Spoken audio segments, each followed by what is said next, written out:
RCR presenta a María Alejandra Trujillo en Palabras más, palabras menos. Palabras más, palabras menos.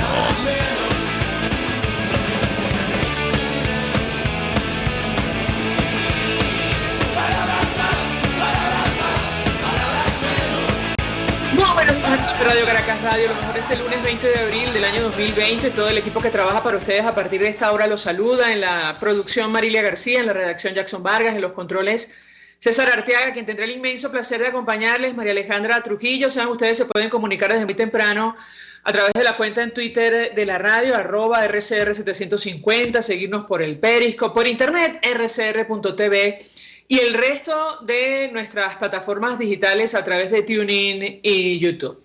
Escucharon ustedes algunos titulares de los diarios de circulación nacional, temas que vamos a debatir ampliamente durante la mañana de hoy. Sin duda alguna, lo que está ocurriendo con el coronavirus en nuestro país ahora mismo acapara la atención de los medios de comunicación, tomando en cuenta lo que ha ocurrido en Nueva Esparta, en toda Venezuela, pero ahora mismo concretamente en Nueva Esparta.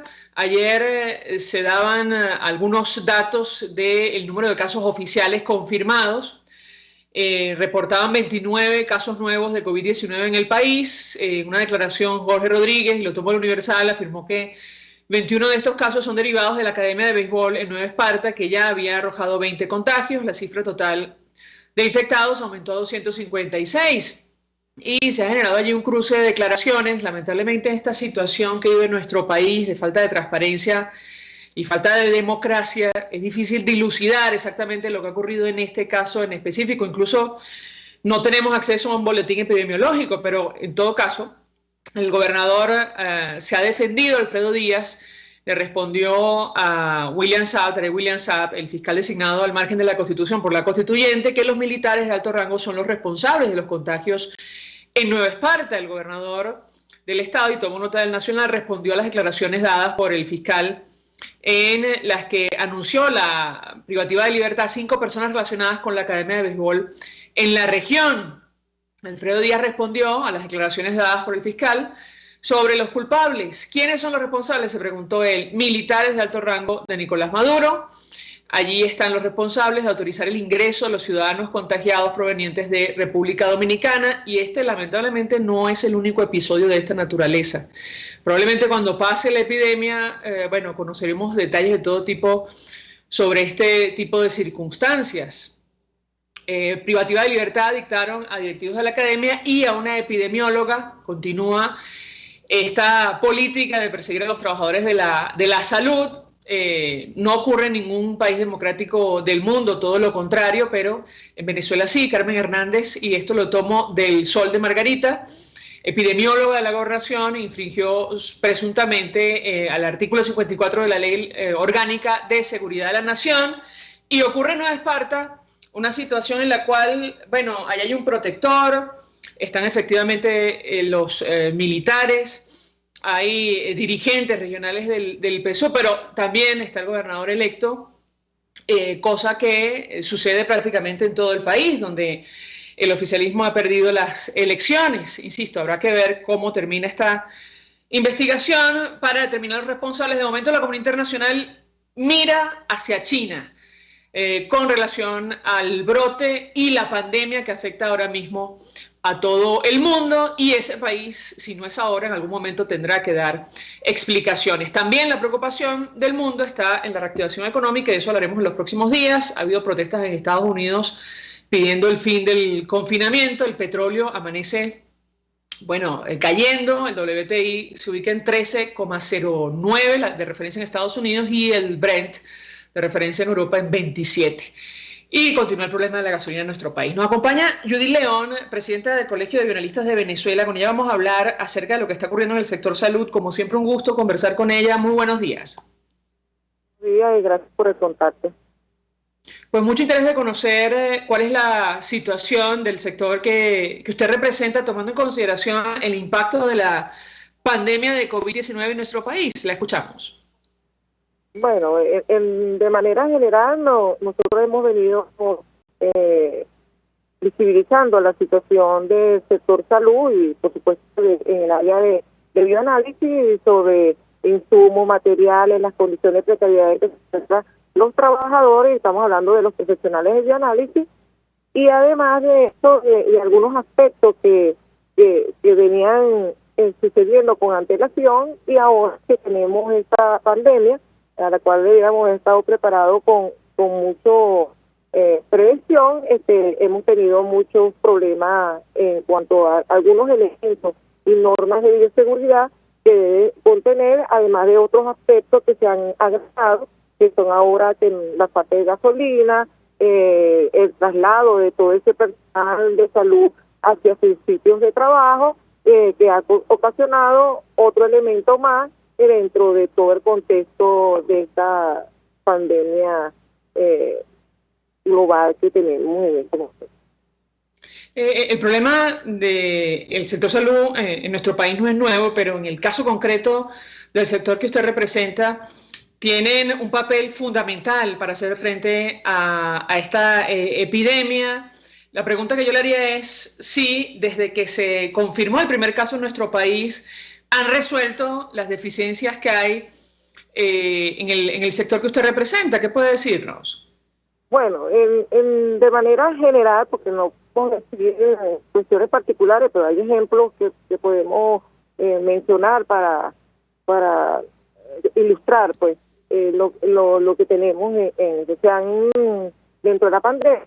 Pues hay algunos hospitales que han sido identificados como centinelas, y podemos decir, si no estuviéramos visibilizando y llamando la atención al gobierno y a todos los que están encargados de hacer políticas en salud y garantizar el acceso a esos centros asistenciales, solamente para el coronavirus, ¿no?, que tenemos ahorita, de COVID-19, sino estamos hablando de todas las patologías que tenemos dentro de nuestro país, que tenemos que garantizar su acceso y darle atención a esos pacientes también, porque el coronavirus es algo excepcional dentro de un contexto general, pero y los problemas de salud y enfermedad de los venezolanos están allí y lo tenemos que resolver. En ese contexto podemos decir que estamos todavía tratando de que esos centros de salud centinelas que se han nombrado, para que pueda tener laboratorios de con los requerimientos necesarios para la atención nada más de estos pacientes que estamos hablando del coronavirus. Un caso particular, lo podemos decir, el Estado Vargas. Tenemos el hospital José María Vargas, que es del Seguro Social, que lleva aproximadamente 2 años sin que el laboratorio pueda estar funcionando de la manera adecuada, una continua, en los cuales todos sus elementos sean de calidad. Bueno, con este problema del coronavirus, lo nombramos centinela, pero entonces no tiene funcionamiento del laboratorio. Entonces, todos estos exámenes, análisis que deben de hacer esos pacientes son enviados a otro centro asistencial para la atención de ese paciente. Entonces, continuamos con las mismas problemas, o decir, pues son irregularidades, los mismos problemas que hemos denunciado hasta ahora. Con toda esta denuncia, lo que hemos ganado nosotros, bueno, de que el Estado, en el papel de lo que deben de garantizar, que es el rector de salud, que es el Ministerio del Poder Popular para la Salud, ha hecho algunos intentos de poder resolver, por lo menos en estas resolvieron en el hospital José María Vargas del Seguro Social, la situación de que acomodaron el equipo, colocaron reactivos para hacer hematología y una análisis de química que tenía, porque ese laboratorio solamente hacía orina, cuando la orina tampoco se cumplía los requerimientos para un análisis confiable dentro de ese centro. Entonces, seguimos en nuestra función, como lo hemos hecho hasta ahora el gremio, responsablemente, tratar de visibilizar la situación que tenemos en todos los hospitales para que se garantice la atención de los pacientes. Ahora, tengo que preguntarle a nuestra invitada, hace algunos días en funcionamiento para atender los casos que tenemos ahorita y además de los otros enfermedades y otras situaciones que los venezolanos deben de ser atendidas. Le pregunto a nuestra invitada, porque el 17 de abril la agencia de noticias Reuters publicó un trabajo al cual, por cierto, el equipo de Nicolás Maduro no ha hecho referencia, al menos que hayamos leído, que titulaba en deteriorado Instituto de Caracas falla la estrategia del gobierno en las pruebas para el COVID-19. Se refería a la situación del Instituto Nacional de Higiene, que entiendo ha centralizado las pruebas de COVID-19 en nuestro país. Y venía a decir, citando a 4 personas con conocimiento del asunto, que esta institución tenía capacidad para hacer un máximo de 100 pruebas diarias.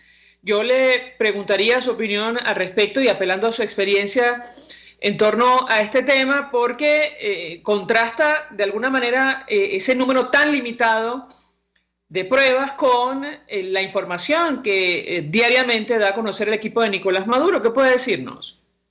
Bueno, en realidad la prueba, porque es una prueba que se hace desde diagnóstico, que es la prueba a través de una herramienta, por supuesto, técnica de laboratorio, que es biología molecular para la determinación del coronavirus a través de su característica, que es ¿cómo se llama? Los elementos genéticos de ese virus, ¿no? Que es la PCR. Eso está todo centralizado en el Instituto Venezolano, en el Instituto Nacional de Higiene.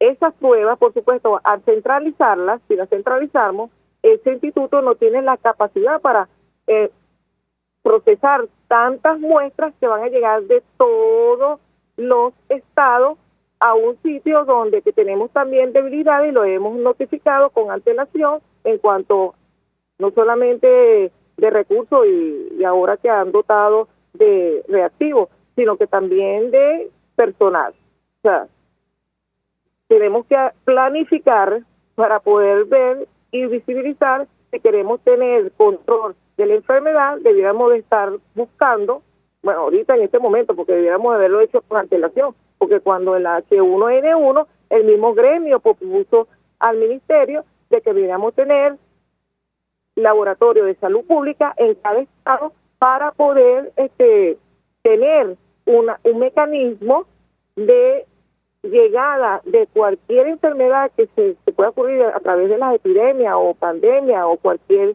sistema de estos de masivo, pudiéramos nosotros dar una respuesta más adecuada cuando la experiencia que tuvimos con el H1N1. Pero sin embargo, eso no le han dado respuesta, no hemos tenido las facilidades de poder ubicar el laboratorio en el sentido público para que cada estado tuvieran esos elementos a la mano. Y bueno, tenemos ahora este problema de la pandemia, volvemos a caer en la misma situación, tenemos un solo centro hospital, o sea, un centro de investigación que tiene por supuesto todas las condiciones necesarias para ello y se toma como centro para todas las muestras que se lleguen a nivel nacional. Eso limita también porque es una prueba, debemos de recordar, es una prueba que no es para situaciones masivas, porque el proceso de ese análisis y para obtener resultados son aproximadamente 3 o 4 horas para ello, ¿no? Entonces, no es una prueba para muchas análisis en el tiempo, y además necesitamos mayor número de laboratorios para que podamos tener mayor capacidad y en tiempo real de poder detectar esos pacientes en los tiempos que estamos diciendo, que es la primera semana cuando tienen síntomas los pacientes. Eso en cuanto al diagnóstico. También hay otras pruebas que se están haciendo, que son las pruebas rápidas, pero esas pruebas rápidas lo que nos permiten a nosotros, por supuesto, cumpliendo los requerimientos que tienen que ser para cuando se hace la prueba, ¿ok? Que tienen que tener 7 días antes de presentar los síntomas, si no la prueba no va a cumplir los requerimientos que queramos hacer para aislamiento o no de un paciente cuando ese paciente ha creado anticuerpos desde el punto de vista inmunológico para no estar enfrente de ese virus. Y nosotros podamos determinar, bueno, este paciente ha tenido contacto con alguien que estuvo infectado y podemos utilizar de manera indirecta buscar los pacientes que pudieran estar sospechosos o algún contacto en particular.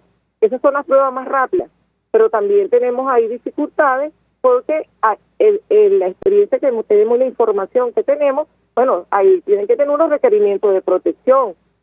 O sea, no es porque hagamos una prueba rápida y que permite que no tengas una estructura adecuada para eso, como decir, un espacio con una serie de equipos, pero es rápida, pero tiene que tener condiciones, tiene que tener un sitio específico porque estamos manejando muestras biológicas y por eso es que se infecta el mismo trabajador al que coloquen, llámese de salud o no de salud, porque han entrenado personas para hacer esa prueba y eso es lo que estamos llamando la atención. No se puede colocar infinidades de personas para hacer una prueba cuando tiene que ser persona capacitada y que tenga que tener la autoridad de acuerdo al mecanismo que tenga su país para garantizar de que eso sea un resultado confiable. Entonces son muchas aristas que están sueltas y por eso es que nada menos el día jueves el presidente Nicolás Maduro nos acaba de decir que acaba de infectarse 4 enfermeras en el estado Miranda, en Guarena, por coronavirus. Entonces nos preguntamos, ¿por qué se infectó esas enfermeras? Porque no tienen las condiciones también de protección necesarias y estas condiciones masivas no se coloca en un sitio donde se tiene que determinar, no en una bodega, ni en una ganadería, ni en sitios como lo están utilizando, porque eso tiene que tener sus medidas y normas de procedimiento para esa muestra que se está tomando, así sea sangre o pincharse el dedito para una muestra capilar. Eso tiene que tener condiciones de protección para poder procesar. Quería preguntar, bueno, varias inquietudes. Le pregunto sobre los equipos de protección. Hemos estado leyendo algunos manuales de universidades, hospitales en todo el mundo que, bueno, ofrecen recomendaciones para hacer frente a esta enfermedad y el equipo básico de protección para el personal nivel 1. Habla de gorro quirúrgico, mascarilla quirúrgica desechable, uniforme de trabajo, guantes de látex desechables. En el caso concreto de ustedes, ¿cuál es la situación? ¿Qué está ocurriendo hoy cuando llega una prueba para descarte de coronavirus en Venezuela? ¿Qué puede decirnos? Bueno, si estamos hablando porque lo que hacemos es tomar las muestras, ¿no? Porque en los laboratorios de bioanálisis, esas pruebas rápidas que estamos hablando no están dentro de los servicios de bioanálisis. Eso lo tiene el gobierno a través de un programa que manejan sobre los CDI, a través de la misión cubana, que es la que maneja esas pruebas rápidas, ¿no? Y es la que estamos llamando también la atención sobre este particular. Y bueno, y así como nosotros estamos exigiendo que esos hospitales tengan todas las protecciones necesarias, pues vamos a tomar la muestra y la envían, la trasladan, toda esta serie de cosas que se hace, el personal, no solamente estamos hablando de todo el personal de los hospitales, no tienen la garantía de protección como lo establecen las normas. Y esas normas significa que esos equipos o esas mascarillas o esos guantes deben de cambiarse diariamente. No puede ser que se reusen, que se laven. O sea, todo este mecanismo que estamos utilizando porque no se le pone a disponibilidad a esos trabajadores o a esos profesionales el requerimiento para la protección normal de lo que debemos cumplir de acuerdo a las normas establecidas.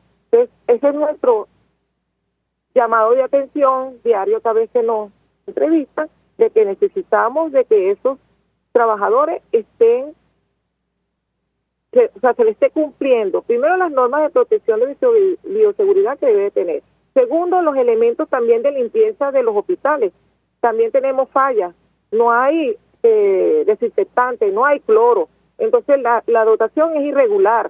O sea, hoy tenemos y pasamos 5 días y no tenemos y pare de contar. Entonces eso se tiene que garantizar, porque ahí vamos a minimizar todos los impactos que debe tener cualquier infección que podamos obtener, no solamente de coronavirus, sino de otras enfermedades que circulan dentro de esos centros asistenciales. Entonces, una buena asepsia significa una buena un buen ambiente de trabajo a la cual podemos nosotros estar, entre comillas, protegidos en el sentido de las medidas de seguridad para minimizar algunos aspectos que tenga allí. La otro aspecto importante dentro de ello es que además de todo el problema de la protección, tenemos el problema de traslado de los trabajadores. Entonces, además del estrés, porque tiene un impacto psicológico que tenemos ahorita los trabajadores del sector salud, además el impacto que tenemos que protegernos en la lucha diaria para que nos den las medidas de bioseguridad, de poder atender a los ciudadanos cuando llegan a esos centros asistenciales. Tenemos también la llegada a nuestro sitio de trabajo. Entonces, no tenemos efectivo, no tenemos gasolina, no hay transporte. Entonces, todos esos mecanismos también afectan al trabajador. Entonces, está sumamente estresado, sumamente estresado. Entonces, o velamos para que tengamos condiciones tanto físicas y mentales, o no sé qué vamos a hacer, porque si no, lo poco que tenemos dentro de estos centros asistenciales, porque sabemos que tenemos un factor que es el déficit de personal que tenemos dentro de los hospitales, para que eso se mantenga dentro de las condiciones que podamos nosotros, porque nosotros no estamos negados a atender pacientes. Esa es nuestra función. Nosotros somos servidores públicos, y si no fuera así, no estuviéramos yendo, caminando a los centros asistenciales, tratando de llegar a los centros asistenciales en el momento que podemos llegar, porque no se le han dado las condiciones necesarias a ese personal. León, 1.000.000 de gracias por atendernos, acompañarnos la mañana de hoy, presidenta del Colegio de Analistas de Venezuela, ofreciendo detalles acerca de cuáles son las condiciones en las que tienen que enfrentar, que combatir esta pandemia de coronavirus que afecta a todo el planeta, incluyendo a Venezuela. Vamos a la pausa, a regreso venimos con más. Usted escucha Palabras Más, Palabras Menos en RCR 750 AM. Puedes seguir en nuestras redes sociales. En Twitter, @RCR750, la radio que se ve. Mensaje del ingeniero Kenick Navarro, presidente del FOMPRES CIB. Apreciado colega ingeniero, arquitecto y afín, el Fondo de Previsión Social del Colegio de Ingenieros de Venezuela, FOMPRES CIB, diseñó para la protección de tu salud el Sistema Integral de Previsión Social. El mismo tiene a tu disposición beneficios de la solvencia, asistencia primaria de salud, el plan de salud con coberturas de acceso VIP, todos estos planes pensando en la protección de tu familia. Para mayor información visita fomprescib.net.be. Colegio de Ingenieros de Venezuela, construyendo futuro. Serovka es una empresa que cuenta con un equipo de físicos, médicos, ingenieros, arquitectos y técnicos que brindan protección y seguridad radiológica a todas las clínicas. Serovka también ofrece capacitación al personal médico, técnico y de enfermería, así como la divulgación científica a pacientes sobre radioterapia, medicina nuclear y radiodiagnóstico. www.serovka.com y en las redes @Serovka. Serovka, empresa líder en protección radiológica con cobertura en toda Venezuela, América Latina y el Caribe. Hola amigos, soy María Corina Machado. Todos los martes, María Corina estará contigo por RCR 750 AM. Acompáñenme de 1 a 2 de la tarde. Contigo, María Corina. Todos los martes, contigo. Solo por RCR 750 AM. Porque lo bueno une. En la crisis se encuentran las oportunidades. Aquí en Sin Estrés se las mostramos con invitados especiales que nos regalan sus experiencias por una Venezuela mejor. Cada tarde, de lunes a viernes a las 3, desde el emprendimiento, la educación, la salud y el entretenimiento. Por nuestra calidad de vida se nos hace necesario tomar un respiro del agobio diario, dedicar unos minutos a la salud mental y emocional para vivir sin estrés. Sin Estrés, de lunes a viernes a las 3 de la tarde por RCR 750 AM y RCR.tv, la radio que se ve. A mitad de tarde, disfrute de una amena tertulia, acompañada del análisis preciso del acontecer nacional e internacional. La Linterna con Diego Bautista Urbaneja. Relájese al son de buena música, participe y forme parte de este espacio. La Linterna, de lunes a viernes, a partir de las 2 de la tarde, por RCR 750 AM. Ellos y que no saben nada. Y así nos va. El espacio donde se tocan los temas más candentes de interés político y nacional. Y así nos va. En este programa, la picardía y el humor inteligente son los protagonistas. Pura cabilla. Lara y Hernández descosen y revelan los secretos más oscuros del acontecer político. Y así nos va. De lunes a viernes a las 4 de la tarde. Por RCR 750 AM. RCR 750 AM. Porque lo bueno une.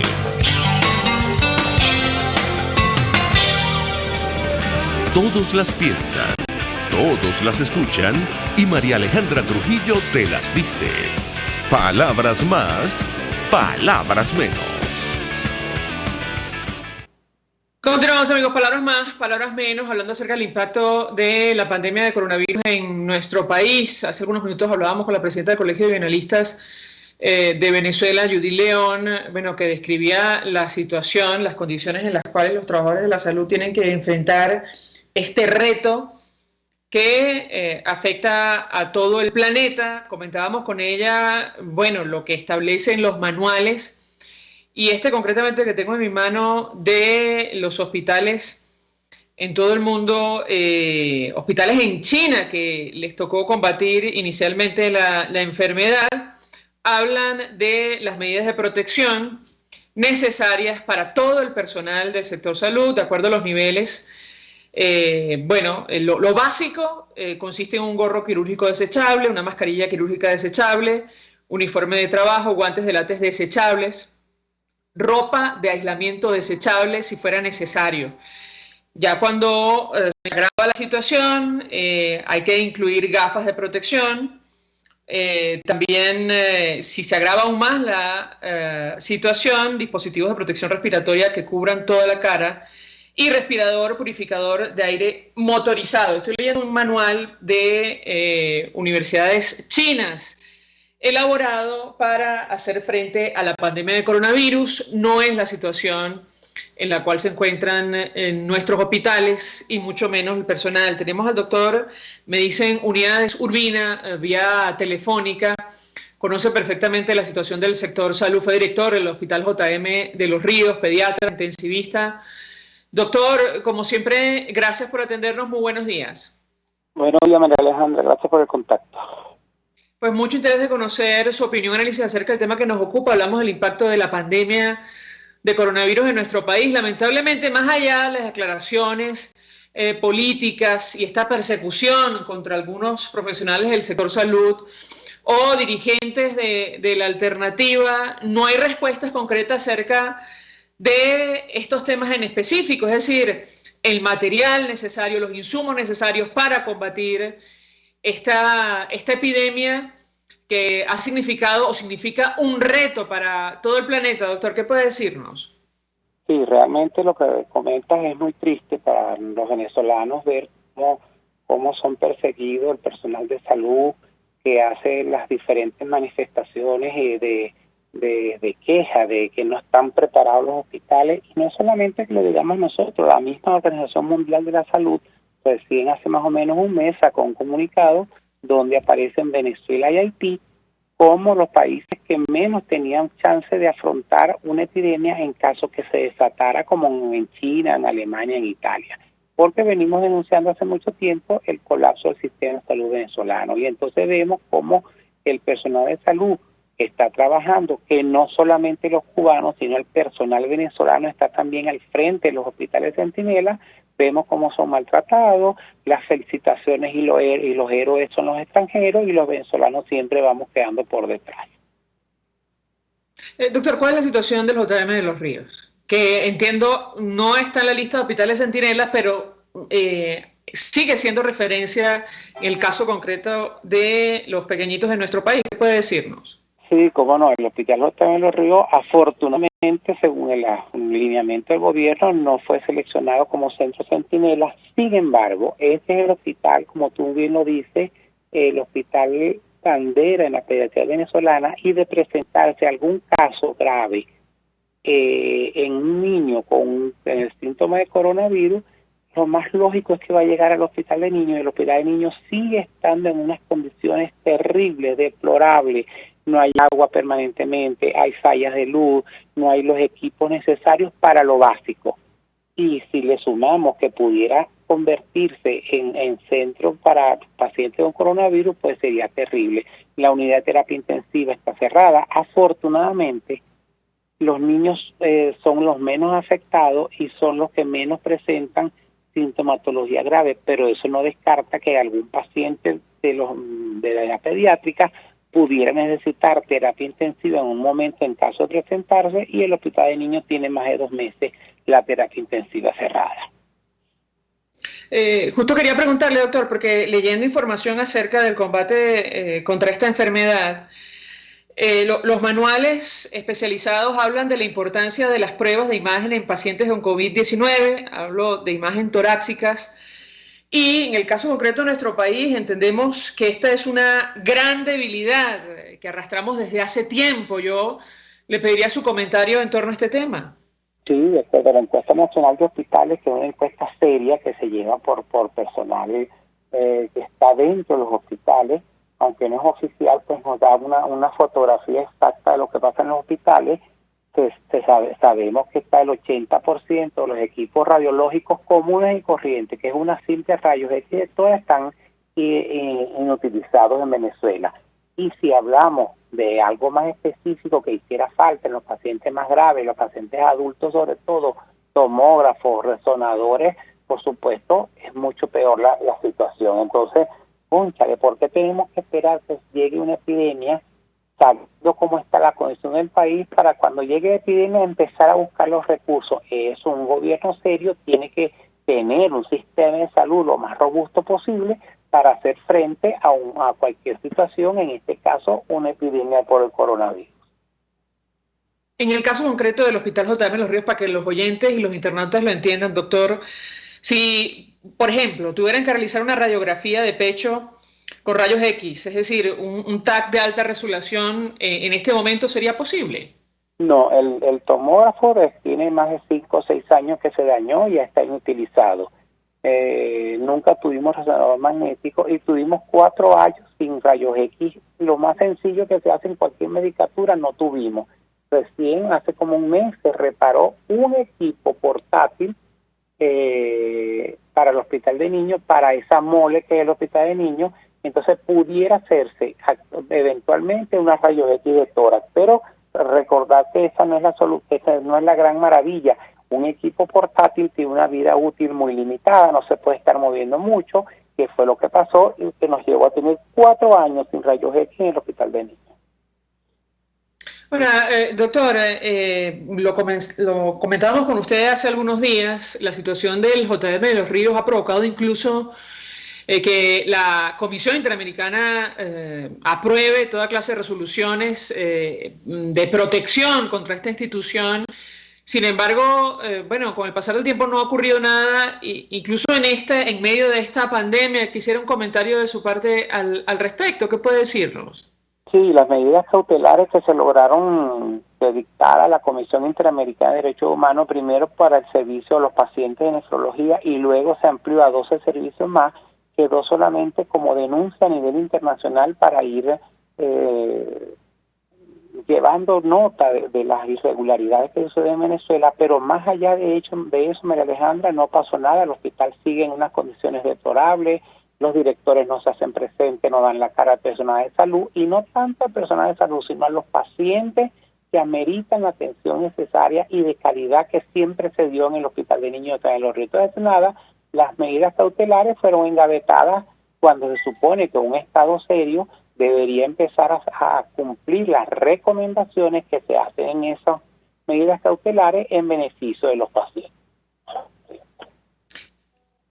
Ahora, doctor, tengo que preguntarle, a propósito de lo que conocemos, la información que ha trascendido, yo, bueno, sé que ustedes como profesionales, digamos, han venido actualizándose para enfrentar este reto, sobre todo en un país como Venezuela, con tantas carencias. Yo le pedí un comentario, en el caso concreto de su área de especialidad, ustedes, bueno, tienen un papel fundamental, hablo de los intensivistas, yo le pediría un comentario al respecto de lo que ya se conoce de esta enfermedad, el impacto que tiene, que puede compartir con nosotros, y le pedí un comentario acerca de lo que ha ocurrido concretamente en nuestro país, al menos a la luz de las cifras oficiales que se han dado a conocer. Lo escuchamos. Sí, en Venezuela, como en todos los países, nadie tenía experiencia con coronavirus, nadie es experto, nos ha tocado ir aprendiendo sobre la marcha, de la experiencia de otros países como España, Italia, China, que han tenido o tienen miles de pacientes.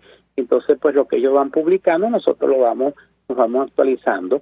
Entonces, estamos tan preparados como el resto del personal a nivel latinoamericano, a nivel mundial, porque nos hemos dedicado a estudiar. ¿Y qué sucede en Venezuela?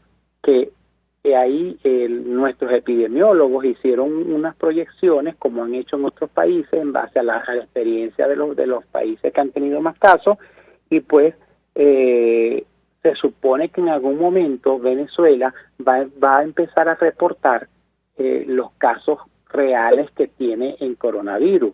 Es importantísimo en el área pediátrica, todo niño con cuadro respiratorio superior es potencialmente transmisor de la enfermedad. Lo que pasa es que los niños, afortunadamente, por algún motivo, que todavía no se sabe a ciencia cierta, no hacen unos cuadros tan severos como los pacientes adultos, pero puede ser un foco importante de transmisión de la enfermedad, y esas son las proyecciones que se hacen. No es que los venezolanos ni los médicos opositores queremos que el país se hunda, no, son las proyecciones que se hacen de acuerdo a una ciencia básica que es la epidemiología, para uno poder prepararse en base a esos números para afrontar la epidemia. Y en Venezuela las cifras oficiales las maneja solamente el gobierno.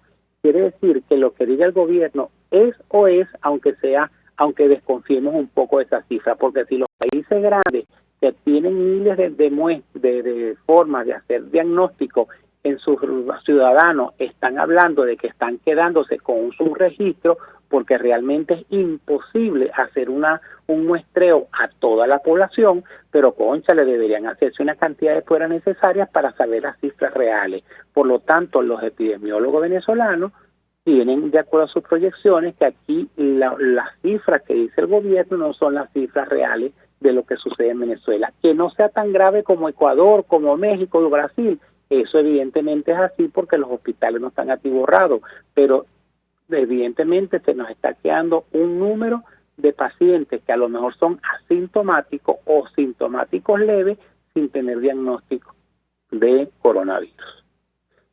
Doctor, tengo que preguntarle justamente acerca de la información que se maneja y se conoce sobre el tema de los tratamientos. Quisiera un comentario de su parte. Estoy evolucionando con el tiempo. Las academias de nuestro país han venido emitiendo comunicados al respecto. En el caso concreto de la cloroquina, que parecía una solución, ahora mismo hay muchas observaciones por los efectos secundarios que esto tiene. Sin embargo, han surgido otros. Yo le pediría un comentario de su parte en torno a este tema.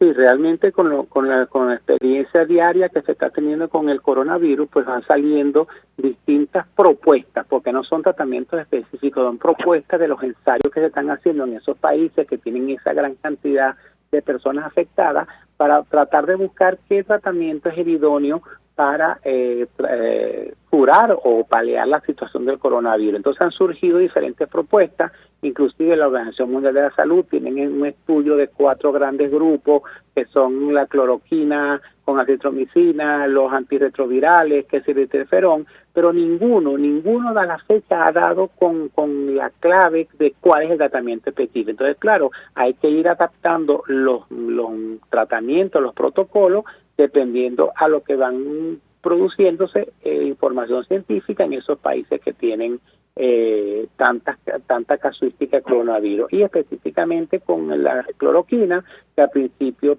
se pensó que pudiera servir, pues ha dado muchos problemas con las personas que tienen alteraciones cardíacas, o puede hacer una alteración arritmia por el complejo QT, que es algo que se mide en el electrocardiograma. Entonces, por supuesto, ya se está descartando que esa fuera una buena solución. Igual con el interferón tampoco es la panacea que quisieron vender con el cuestión del interferón cubano. Ya están saliendo trabajos de que está diciendo que no fue efectivo. Entonces, bueno, hay que ir adaptándose a lo que van sacando los países que tienen más experiencia en vivo, porque tampoco la tienen previa, e ir cambiando los protocolos de tratamiento dependiendo de esa información que se va teniendo casi diariamente. Tengo que preguntarle, doctor, porque, todos los días hay información novedosa sobre esta enfermedad. En el caso concreto de la ciudad de Nueva York, probablemente el estado más afectado en Norteamérica, producto del coronavirus, van a empezar a hacer pruebas de anticuerpos de esta enfermedad a gran escala, porque se presume que hay un grupo de personas que incluso pasaron la enfermedad, no presentaron síntomas, han generado anticuerpos, y esto forma parte del subregistro. Yo le pedí un comentario. Evidentemente Venezuela está muy lejos de llegar a este punto, pero ¿cuál es la importancia de esta información? Lo escuchamos. Sí, esa importancia tiene la relevancia de que por lo menos una vez que pase la epidemia se va a poder saber, haciendo este tipo de pruebas, qué número de personas fueron afectadas a nivel de cada país. Los estadísticos a nivel mundial hacen una proyección de que ellos asumen, de acuerdo a las cifras y a las proyecciones que hacen epidemiológicas, que más o menos un 60-70% de la población mundial va a estar afectada con el coronavirus de forma asintomática, de forma leve, moderada o severa, pero esas son las proyecciones que hacen ellos. Entonces esa es la función de estos estudios, de ir sabiendo, muestreando a un gran grupo de personas para hacer la proyección y saber qué tan afectada estuvo la población mundial con este coronavirus. En Venezuela, las cifras que da el gobierno nacional, pues las cifras de que hicieron ellos dan números gruesos, pero cuando se lleva a número de pruebas por millón de habitantes, Venezuela queda muy atrás. Colombia hace 80 pruebas por millón de habitantes, Chile hace 120 pruebas por millón de habitantes, Venezuela apenas llega a 0,09 pruebas por millón de habitantes. Entonces, por eso es lo importante de la epidemiología y de hacer las pruebas serológicas en el momento adecuado, con la prueba adecuada, para poder saber al final de cuando pasemos Dios mediante esta epidemia, qué número de personas realmente estuvo afectada con la enfermedad. Doctor, tenemos que hacer una pausa por la publicidad muy breve. Yo le ruego que permanezca unos minutos más, porque también Reino Unido ha anunciado que esta semana comienza a hacer pruebas en humanos con una vacuna experimental contra el COVID-19. Creo que la comunidad científica, está haciendo todos los esfuerzos para tener una solución o una respuesta a esta situación. A pesar de las buenas noticias, entendemos que esto va a llevar su tiempo. Sin embargo, yo le rogaría que permanezca unos minutos más para conocer su opinión sobre este tema. Vamos a la pausa y ya venimos. Estás escuchando Palabras Más, Palabras Menos, por RCR 750 AM. Puedes seguir nuestra programación a través de rcr.tv, la radio que se ve. Mensaje del ingeniero José Peraza, tesorero del FOMPRES CIB. Estimado colega ingeniero, arquitecto y profesional afín, el Colegio de Ingenieros de Venezuela y el Fondo de Previsión Social, preocupado por la salud de tu familia, ha diseñado un sistema de salud integral que coloca a tu disposición y que contiene asistencia primaria de salud, ambulancia, hospitalización, cirugía, oftalmología, dermatología, fisioterapia, psicología, odontología, farmacia y funerario. Para mayor información, visítanos a nuestros portales cib.net.be, fomprescib.net.be, Colegio de Ingenieros de Venezuela, construyendo futuro. ¿Te imaginas unos deliciosos y súper cremosos helados libres de azúcar, libres de lácteos, libres de huevos, libres de gluten, libres de culpas? Te lo tengo. Heladería Vegan Fruit lo hizo posible y aptos para todo tipo de personas. Los heladitos Vegan Fruit los encuentras en los mejores supermercados y tiendas de delicateces. Síguelos en las redes. @heladería Vegan Fruit, amor vegano y cremoso. RCR 750 AM, porque lo bueno une.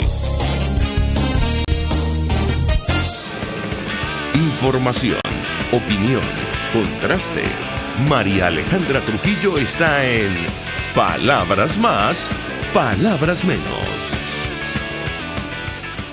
Continuamos, amigos, palabras más, palabras menos, hablando acerca del impacto del coronavirus en nuestro país, esta pandemia que afecta a todo el planeta. Nos acompaña el doctor Uniades Urbina, intensivista, pediatra, fue director del JM de Los Ríos, es presidente de la Sociedad Venezolana de Puericultura y Pediatría. Doctor, les daba una inquietud, le agradezco profundamente que permanezca con nosotros, acerca de la vacuna que aparentemente será la gran solución para esta enfermedad como otras. Esta semana el Instituto Jenner de la Universidad de Oxford en Reino Unido inicia las pruebas en humanos de una vacuna para acabar con la pandemia en China, y luego La Vanguardia de España ya están en segunda fase de investigación humana con inyecciones a adultos de 84 años. Yo les pediría un comentario porque a pesar de que es una excelente noticia, da la impresión que esto todavía va a tomar un tiempo. ¿Qué puede decirnos?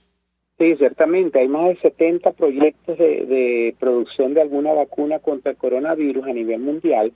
Y como tú bien dices, algunos están en fase 1, fase 2. Para producir una vacuna hay que cumplir 4 fases. Primero la fase laboratorio, luego la fase de prueba en animales, luego la fase en la prueba en adultos que permitan y estén de acuerdo en ingresar en el protocolo, y finalmente que se hace ya la prueba en adultos, en miles de adultos.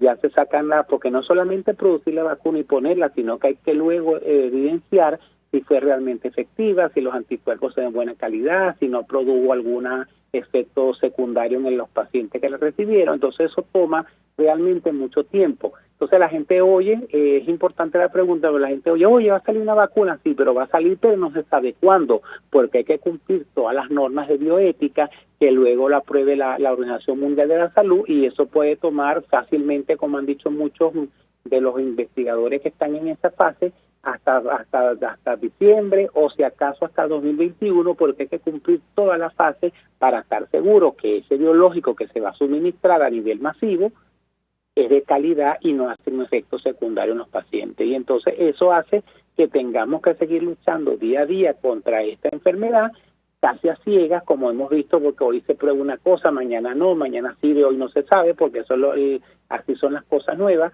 mientras se tenga la vacuna, que sería la forma básica de prevenir y frenar esta pandemia.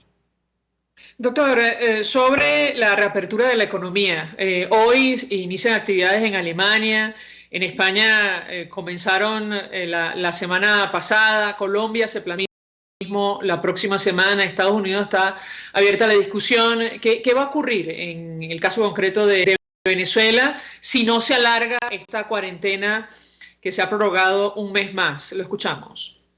Sí, me imagino que cada país que toma esa decisión pues lo hace en base a unas proyecciones, unos expertos, y ellos tendrán pues la última palabra en decir qué se hace y qué no se hace.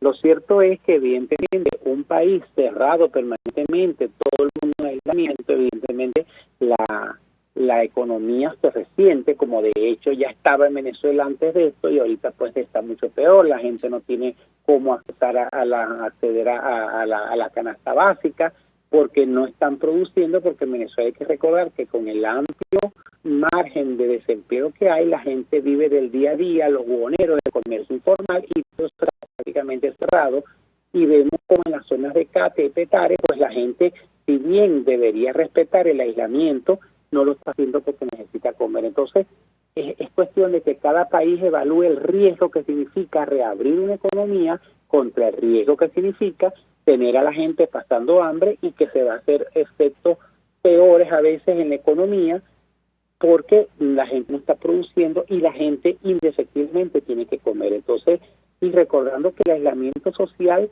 no es la solución a la epidemia, lo que hace es que en la curva exponencial de contagio entre la población, en vez de hacerse de un solo rompe, se va haciendo progresivo, dando chance de que el país pueda buscar recursos, pueda mejorar su situación de salud para tratar los casos que se van a presentar, porque indefectiblemente, queramos o no, los casos se van a ir presentando y ahí está la muestra de lo que pasó o está pasando en Nueva Esparta. Finalmente, doctor, sobre este bono que ha ofrecido la Asamblea Nacional, también le pediría un comentario. Desde el chavismo lo han calificado, bueno, concretamente la señora Tania Díaz, como una ñinguita que probablemente no sabe cuánto ganan ustedes en el sector salud. ¿Qué puede decirnos al respecto? Lo escuchamos. Sí, totalmente. Ese fue un dinero que se aprobó a través de del Tesoro de Estados Unidos, el dinero que tiene bloqueado de los dineros mal habidos o mal derivados de Venezuela, y entonces aprobaron un dinero para ayudar a la gente que está trabajando, los venezolanos que están poniendo el pecho en los hospitales frente a esta pandemia. Entonces, evidentemente, todo lo que es bueno para la población venezolana, cierta gente la criminaliza, ya están criminalizando, ya están haciendo una página falsa para que la gente se meta ahí creyendo que es la Asamblea Nacional y evidentemente con la intención probablemente de convertir esa lista después en una lista tascón, la mal llamada y mal famosa lista tascón, donde lograron defender a la gente, donde lograron cegar a la gente, criminalizar a la gente. Entonces, ónchale, si estamos tratando, sabiendo que en Venezuela se ganan 5 a 10 dólares mensuales, eso sería una ayuda que está autorizada por la Asamblea Nacional, pero ya se están poniendo las trabas cuando debería el gobierno nacional facilitar la ayuda, ya que ellos no lo hacen porque en teoría no tienen dinero. Permitan que el resto de la gente que está trabajando, que está poniendo el pecho frente a los hospitales, el personal de salud, pudiera recibir esta bonificación para ayudarlo a salir de esta grave tragedia que está pasando en Venezuela. Pero evidentemente no les conviene, todo lo bueno les sabe a traición, están criminalizando ya, y hay informaciones por ahí que van a criminalizar a la gente, que van a despedir a la gente, aquellos que se sumen a la recepción de este bono, que es simplemente un paliativo para la terrible condición económica que tiene el personal, aunque también lo meritan otros profesionales, ciertamente, porque sí, si bien los médicos estamos al frente, las enfermeras, los analistas del frente de los hospitales, pues la población venezolana en general está sufriendo la debacle de este sistema mal llevado de economía que tiene la población venezolana. Doctor Unides Urbina, 1.000.000 de gracias por esta extensa entrevista. Médico pediatra intensivista, fue director del Hospital JM de los Ríos. Nosotros nos despedimos, lo hacemos en nombre de todo el equipo, nos dejamos con Por Todos los Medios. El Fondo de Previsión Social del Colegio de Ingenieros de Venezuela presentó. RCR presentó Palabras más, palabras menos. RCR 750 AM.